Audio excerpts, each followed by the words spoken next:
Sa barangay Mandalagan, Bacolod City, kapin tunga sa milyon ka pesos nga balor sang suspected shabu na recover pinaagi sa bypass operation. Yaring report.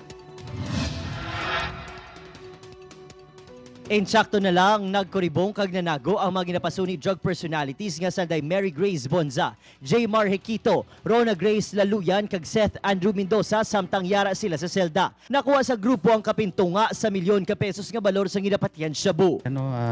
Kawaliin nga aton nga nga subject for bypass is sang 2017 nakagwa ni siya. Na-release niya sa it's because na-dismiss daw ang kaso niya nga formerly 9165 man.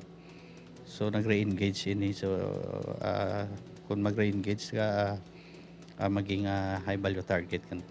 Ginpatigayon ng operasyon sa Circumferential Road, Laherencia, Barangay Mandalagan, Bacolod City, pasado alas 12 kainas ang kaagahon. Yung mga upo dyan, yung mga kasosyo yan so mga grupo nagkuha man siya kag nagabalik yan. Samtang nagpamalibad sila nga makuhaan sa bahin sa natabo ang operasyon. Nagpasugot na kung taning mga kaupdanan ni Bonza apang ginpungga niya ini nga magsaysay sa ilabahin. Nakuha sa ila posisyon ang walutanan kabulto sa ginapatian shabu, 2,000 pesos nga marked money kag 5,000 pesos nga ginapatian benta sa pagbaligya sang droga. Magapakatubang ang grupo sang kaso sa paglapas ng RA 9165 ukon Comprehensive Dangerous Drugs Act of 2002. Si Reynald Castillo, Adrian Prietos.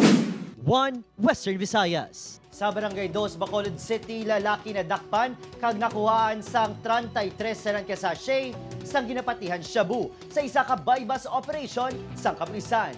Yaring report nga atong gintutukan.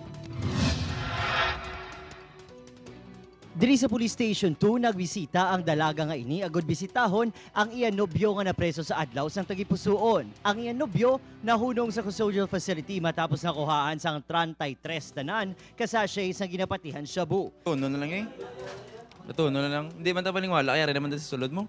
Ginpatigayon ng operasyon sa may Purok Kagaykay, Barangay 2 sa syudad sa Bacolod kag positibo nga nabaklan sang illegal nga droga ang subject. Man mensahe mo sa pamilya mo, Chan?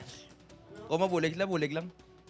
Ginabuluban ta kapin 60,000 pesos ang balor sa illegal nga droga nga nakuha kay Jimena. Magluwas kay Jimena, target man sa kapulisan ng iya sini makaupdanan sa paghupot sa illegal nga droga sa Kagaykay kag Kaiping nga barangay.